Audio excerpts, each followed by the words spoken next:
We are very privileged to have Dr. Marc Lanovaz here with us today. He is a professor at the University of Montreal and the head of the undergraduate school of psychoeducation there. curaJOY had been working with Dr. Lanovaz on introducing cutting-edge technologies like machine learning and VR to families in user-friendly ways so that everyone around the globe has access to effective tools to manage and build their social and mental health. So Dr. Lanovaz, we're really happy to have you here. You're one of the first people to start using new technologies like VR and machine learning in the field of behavioral science. Can you tell us the progress that you have made in the last few years? Well, we've made tremendous progress in the past few years. We've developed several technologies. One of our most successful has been a virtual reality app where we try to put the user in the shoes of an autistic person. So what our results have shown is that it improves knowledge, openness, and attitudes towards autism. We develop other technologies to support practitioners in providing better services. So for another example is an app that we develop, a web-based app to help behavior analysts or behavioral scientists make better decisions when collecting data from the people that they service. What's the role of data when you're talking about collecting data as behavior analysts? It just sounds a little foreign to the general public because their understanding of therapy is someone sitting on a couch talking to a therapist. Well, collecting data is all about measuring what you're trying to change. So let's say you have someone with depression, well, you'll want to measure their depressive symptoms, or they can report the depressive symptoms on a daily basis. If you're working with a child with a developmental disability, well, maybe you'll want to measure their challenging behaviors on a regular basis. So we need that data, and this is a best practice, regardless of what mental health field you are, is collecting regular, ideally daily data on whatever you're trying to change. And what we're doing is we're trying to develop systems to automate that measuring of behavior to make it easier, because oftentimes it's not done by practitioners because we're asking parents to do it because they're always with the kid, or we're asking the person themselves or teachers, and it's really difficult. So we're developing automated systems to support and to do this task for professionals. And we're also developing models based on machine learning algorithms to make better decisions using these data. Thank you for that information. I think it's really enlightening to the general public how this is a science. Behavior therapy is a science. It's just not someone's random opinion of what they think you can do in your life to feel better, to behave better. Yes, absolutely. And I think that we have to put an emphasis on having effective clinical processes that lead to effective treatment. And it is definitely a science. We shouldn't think of, like we were saying earlier, just therapy, talking in office and eyeballing whether it's improving or not. I think that we need to be more rigorous to provide to the population the services that they deserve and to improve their quality of life, their health, and their learning. That is so true. Data is important because we all want to know that we're doing something that works, not just randomly going down blindly. That's exactly it. And it will also provide feedback to the professionals. So by having some feedback on my own work, on my own decision-making processes, it will also improve me as a behavior analyst. So, I mean, it's a win-win situation, not only for the users that we serve, but also for the field of mental health intervention. You're saying that it almost serves machine learning algorithms and new technologies can almost serve as a way to supervise newer professionals who are entering in the field and help with training? Well, it can provide feedback. So even to seasoned professionals, not just new professionals, it provides us feedback on the type of work that we're doing, because there are so many factors to consider when we're intervening with an individual's. Having this type of feedback that tells us, based on the data that you gave me or that I collected, it doesn't seem that it's working. So even if you think it's working, and I'm not saying the algorithm's right, at least it's making you question and providing support for you to improve your practice. And how do you uphold the quality of your algorithms, their clinical decision making? Well, first of all, we have to and test them more with as varied data sets as we can. So obviously, when we develop them, we have certain data sets that we have access to or that we collect. But the problem, or not the problem, the challenge is really to test it on novel data sets to make sure that it generalizes well. Because one issue with machine learning is that people will train algorithms on a data set and then they say, oh, it's really good. It's good 90% of the time, but that isn't worth much. You really have to show that it's not only good on your data set, but that it generalizes to the real life and to other data sets that are available out there. This is where I believe curaJOY can jump in and collect data using these algorithms and expose the benefits to the global population. curaJOY works on improving the effectiveness, access, and accessibility of behavioral health intervention practices. People's social and mental health greatly determine their life's outcome. One of the keys to advancing the mission is to make sure that we're getting data from different parts of the world to make sure that best practices in the US are culturally relevant for other populations. And we believe that people everywhere should have access to best practices to improve their social determinants of health. Can you speak to the cultural relevancy of applied behavior analysis? Absolutely. First of all, wherever you are, a behavior remains a behavior. So the basic behavioral principle should work the same. That being said, we have to be very careful because for a long time, behavior analysis has worked exactly I just told you. Behavior is a behavior that's influenced by the environment. But the environment varies tremendously from one culture to another. So for example, how do I promote parental adherence? So parental adherence is whether a parent will follow through with a treatment. How do I promote implementation of an intervention? How do I convince people to implement an intervention within a given culture? How do I consider just a general lifestyle, for example, of families? Maybe in some families, the elders are a lot more involved with the children or their grandparents. Well, in that case, I should train grandparents also. So, I mean, it's a variable or a factor that's been neglected, but I think that we should consider. And it's also very important in machine learning because if we're only going into one culture, well, maybe that culture is associated with a certain factor that influences my results that's not present in another culture. So I have to make sure that the model generalizes. And it comes back to what I was saying earlier. You need multiple data sets or varied data sets with as much, I like to have a lot of variability when we do this type of research because it allows us to provide for better generalization. Whereas if you have a certain data set where you collected where all the moms that conducted the treatment or that did an online training had a bachelor's degree and lived in the suburbs and were white is not really representative of the actual US population, but even less of the world population. So I think that these are things that we really should consider. There's also issues regarding language. Oftentimes the tools that are developed are English centric. So my working language, as you know, is French, but most of the tools are not available in French. So that is a big issue too. So even if the data is out there, we need tools that are multilingual to provide services to these individuals. I mean, the native speakers of English don't represent more than less than 10% and probably even 5% of the world population. I mean, we need to help the 95% others out there.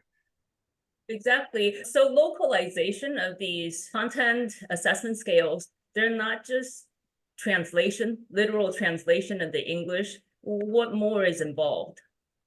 No, there's more than a literal. We also want to take into consideration, especially when we train models, to have also cultural variables that are included, because these might have an important influence. And even just translation, people will say, well, we have good tools right now to translate. Well, when we translate these tools, you need native speakers. Make sure that it really reflects what you're trying to say, because words sometimes have a certain subtlety to them that a machine doesn't quite grasp for now. Can you give me an example of the cultural variable and localization of treatments? Well, for example, let's say we collect a data set and what we want to know in which country, to the very least, that it's being implemented, or whether English is the first or second language of the individuals.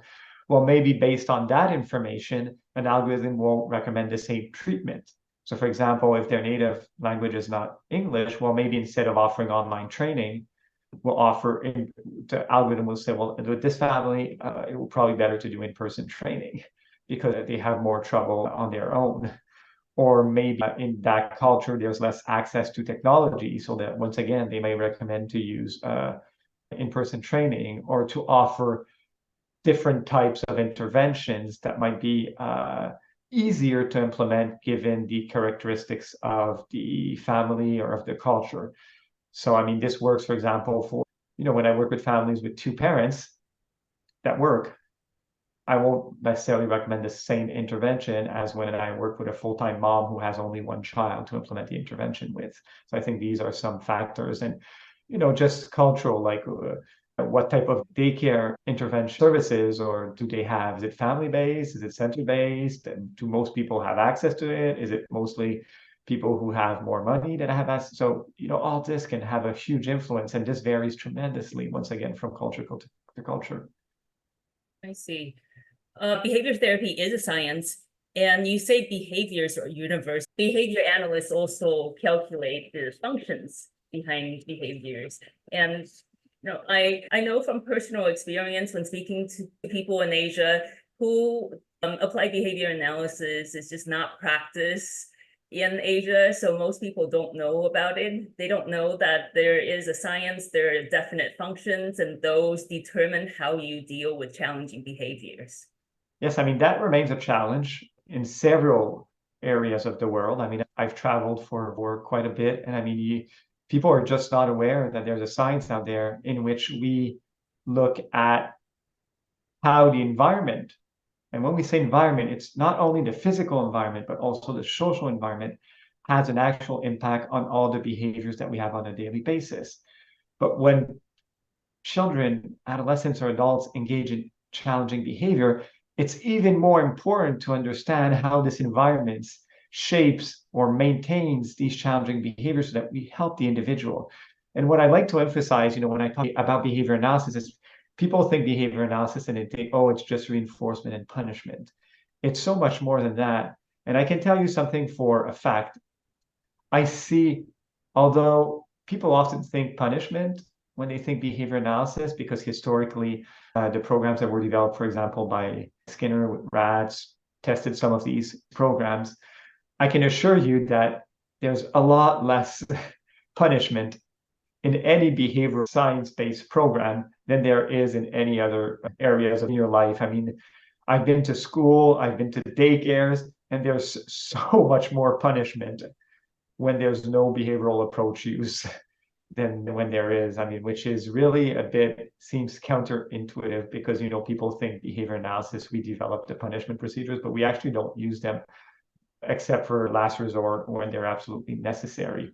Whereas the standard go-to oftentimes for teachers and educators is, if you don't do this, you'll have an undesirable consequences or consequence that will go with it. Go-to method. Why is the go-to method for parents and educators? The punishment is a go-to method because it's simple and effective if it's implemented correctly. Unfortunately, even then, it's often not implemented correctly, which is a huge issue, but it's easier to implement. It's fast, and they haven't learned otherwise. That's the other issue, because reinforcement will require a bit more effort most of the time, but it will have so much less undesired side effects than using punishment. In this sense of using it, can you define reinforcement?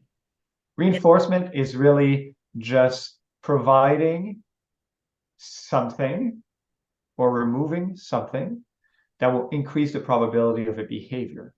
So in more simpler terms, it can just providing positive feedback to somebody can function as a reinforcer. Providing tokens. So tokens are exchangeable for something else. So tokens, for example, are reinforcers as adults. We work a lot for social. So people, will interact with us, will ask us questions, will invite us to do interviews. And these are all forms of reinforcers. But we also work for tokens. Money is a classical example of a token. I mean, we all work for money. I mean, I couldn't work for free. I couldn't feed my family. You know what I mean? So there are things that encourage behavior rather than things that discourage behavior. So, I mean, we really want to encourage behavior by providing, like I say, just positive feedback is easy to use and it works, or providing just attention. Like, in a school, the best way to get attention is to misbehave. I mean, Right. you'll get a lot more attention in a school if you misbehave than if you're quiet and sitting alone in a corner. I mean, so teachers have to change their ways. Same thing, have to provide attention to these kids.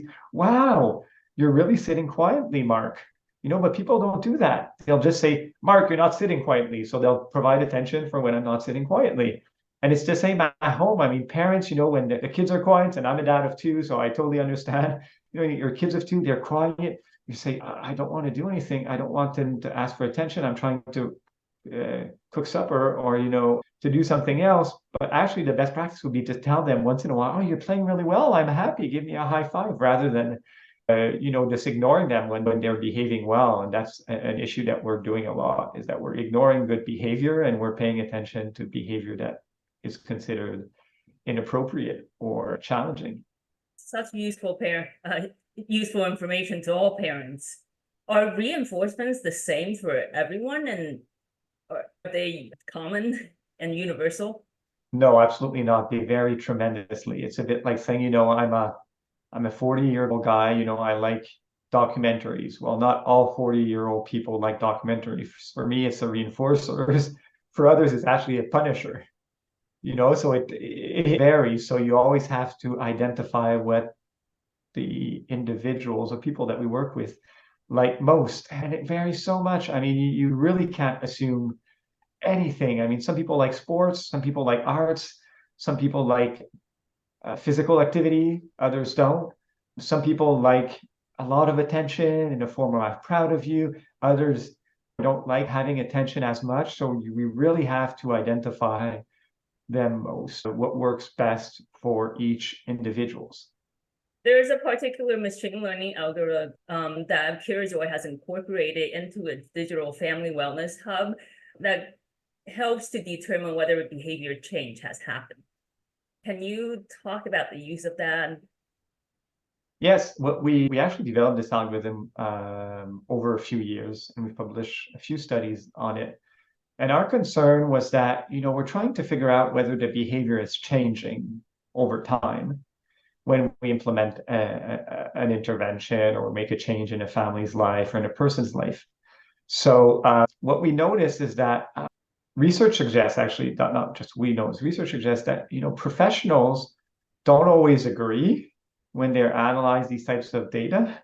So, they put them on graphs and then they look at the graph and they say, well, whether the behavior has changed. And unfortunately, the agreement is not optimal. So we decided to develop a model using machine learning to improve these types of decisions. And what we've shown is that our algorithms, on average, produce better decisions than, for example, a doctorally trained behavior analyst. Is it perfect? No, but it's really an adjunct tool that can be used to support the behavior analyst in making better decision because it's making fewer mistakes. So out of all the work that you have been doing in behavioral science in the last few years, have you seen any impact? And if so, where do you see the greatest impact and where are the greatest potentials? Well, I mean, we do see impact because we do see people downloading our apps, using our virtual reality simulation. So we develop online trainings also, and using our online trainings. So we know that we are definitely making a difference. What would be nice in the next few years is to make a difference in a larger number of people, because a lot of people, when they learn about their tools, they're like, oh, that existed? I didn't even know it's been available for 2 years. So, I mean, most people haven't heard that there are solutions out there that can provide support to them that are based on research and that are effective. And it's hard because for parents and for individuals themselves, how do you separate the signal from the noise? There's hundreds of thousands of apps out there. Only a few, or not many, I wouldn't say a large proportion, are based on science and research. Well, how do you figure it out? So I think that we need to do a better job to supporting people that need our services to separate the signal from the noise and identify more easily what treatments are, what apps or what technologies out there are validated and which ones are not. And unfortunately, it's really difficult to do because there's a lot of, I call them, I think it's snake oil salesmen. Is that how you call them? So, you have snake. US. Yeah, that's it. And you have a lot of those, and I meet some of them, even myself, who try to convince me. And then I go online to check their product afterward. And I'm like, there's nothing there. I mean, it's not evidence-based. Could it be effective? Maybe. I don't know. But I mean, when we are providing services to people who need them, I don't know, doesn't cut it, in my opinion. Right. Okay, so that was really useful information. Have you already talked about the VR and what you mean by putting people in the shoes of an autistic person in these? The virtual reality simulation works by putting us in the shoes of an autistic person. Now, it's a simulation that we develop with autistic individuals. Is it exactly how they feel? Well, it's never possible to exactly put you in somebody else's shoe, but we think it's a good approximation based on our research and what we've done. And basically, you put on a helmet, so it's a Meta Oculus Quest, and when you put on the helmet, you are on a certain floor of an office building, and you have to find your dentist's office. And then what we do is we simulate some characteristics of autism. So notably, the difficulty with sensory processing, or if not difficulty, at least atypical nature of the sensory processing, as well as the challenges associated with social skills. Sensory sensitivity applies to more than the autism population.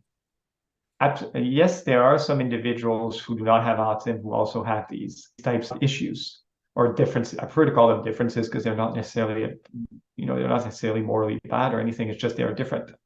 So by having this difference, so we simulate this difference so that we make the task very difficult for the individuals. So I'm asking you, for example, to find the office of your dentist, and then you can't really find it, and you have all this stress, and you have a clock because you have to finish the task in a certain amount of time. So it's very stressful. And when you make a mistake, which you could do because you have trouble processing, sensory processing, you get scolded. So, I mean, it's really a stressful situation to show you that, if you perceive things differently, a situation that may seem trivial to some becomes difficult. And then we do the same thing once you find the dentist's office, you talk with the receptionist and she asks you to do something, but we eliminate all the social cues. So once again, you're trying to do the task she asks you, but you can't do it because you need the social cues to do it. So then it gets stressful. And then when you do it incorrectly, she's like, "What are you doing, sir? That's not what I told you to do." So yes, it's really to try to put a bit of an emotional side or an affective side to get effective side to see, that's how people feel when they don't get it. And it's not necessarily their fault. When we were at this VR product, we were amazed that we really thought of all the different applications, not reading social cues accurately. It applies to immigrants or people who are doing international business and not reading cultural social cues correctly. Absolutely. We see it. I mean, I'm a university professor, and I mean, I see it with some of our international students who will act in a certain way.